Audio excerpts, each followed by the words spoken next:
Ravi de vous retrouver encore pour l'actualité. Bienvenue à tous. En République démocratique du Congo, la Cour constitutionnelle a condamné hier l'opposant et l'ancien Premier ministre Augustin Matata Ponyo à 10 ans de travaux forcés pour un détournement de plus de 200 millions de dollars. À la correspondance de Aurélie Bassara, France 24.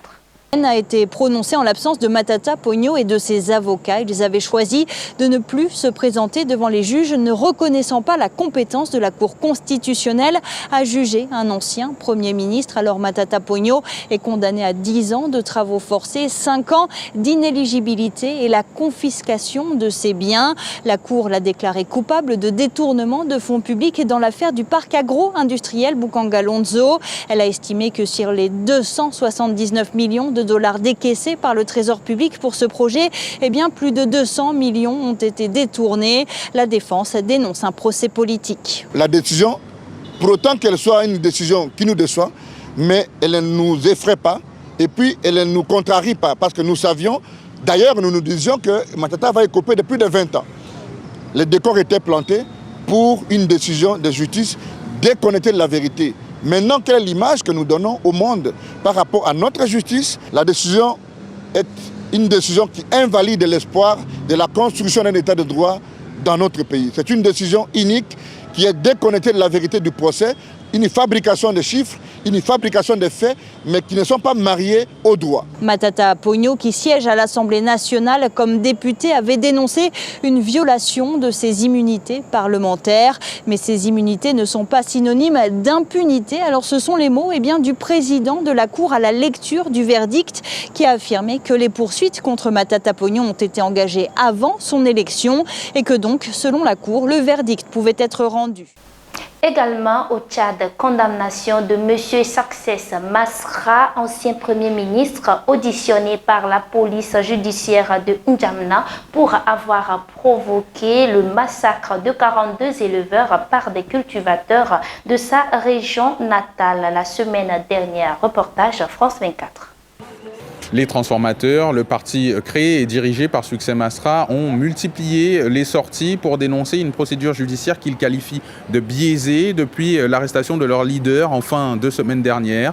Les autres figures de l'opposition, elles, s'inquiètent d'une attitude du pouvoir tchadien qu'elles perçoivent comme de moins en moins tolérante vis-à-vis des voix discordantes.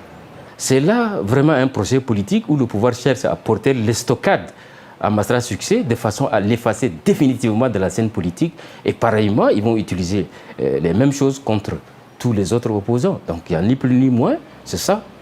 Dans sa dernière déclaration, le ministre de la Communication et porte-parole du gouvernement, lui, considère que la justice dans cette affaire fera son travail de manière indépendante. L'ex-premier ministre, c'est injusticiable comme tout le monde. Il n'est pas au-dessus de la loi. L'exécutif que nous représentons ici ne peut pas mettre la pression sur la justice, n'a pas un agenda derrière ça. Donc la justice, elle est libre, elle s'est saisie de cette affaire. Il serait reproché à Success Masra par la justice un audio enregistré en 2023 dans lequel il appelle les populations chrétiennes du Sud à l'autodéfense. Un audio qualifié par la suite d'incitation à la haine contre les éleveurs. Aujourd'hui, Success Masra est donc soupçonné par les autorités tchadiennes d'être l'instigateur de violences intercommunautaires qui ont pris place le 14 mai dernier dans le village du sud du Tchad de Mandakao, village dans lequel ces violences ont engendré au moins 42 morts et une majorité de ces victimes seraient des femmes et des enfants. Nous passons au Sénégal où Ousmane Sonko s'est rendu au Burkina Faso où il a rencontré le président du Burkina Faso, Ibrahim Traoré. Le Premier ministre sénégalais a également accordé une interview à RTB, Télévision nationale burkinabé, dans laquelle il a critiqué la CEDEAO, notamment dans sa gestion des coups d'État militaires dans le Sahel. Un avis qui ne fait pas de l'unanimité au Sénégal. Nous chutons avec la signature d'un partenariat sur une durée de 5 ans entre le CEGET et l'UCRM au Togo. Télévision togolaise pour plus de précision. Signature puis échange solennel de documents. La Confédération des juniors entreprises du Togo, CEGET, scelle davantage son engagement, celui de promouvoir le secteur artisanal togolais. Ce partenariat engage la CEGET à accompagner les artisans dans leur structuration administrative et fiscale. De quoi faciliter leur accès au financement, aux marchés publics et privés et surtout les armer pour entrer dans l'ère de la digitalisation. L'Union des chambres régionales de métiers constitue un vivier d'artisans pétris de talent afin de mieux contribuer à l'économie de notre pays. Cette collaboration va avoir un impact direct sur chaque artisan, chaque artisane, de façon à l'apporter aussi bien des résultats concrets pour pouvoir vivre de son métier, mais aussi avoir une relation assez paisible avec l'administration. La durée de ce partenariat est de 5 ans renouvelable. C'est aussi pour nous l'occasion de mettre à disposition via notre incubateur un suivi sur les 5 années afin d'en faire une base solide. Pour l'Union des chambres régionales des métiers, UCRM, ce partenariat s'inscrit dans sa volonté d'accompagner le gouvernement dans la structuration du secteur de l'artisanat. L'Union des chambres régionales de métiers a une vision, celle d'accompagner la politique de l'État. Nous avons dans cette vision pour vocation de faire grandir nos artisans. C'est ça qui a motivé notre choix à travailler avec la CEGET pour accompagner nos artisans au quotidien.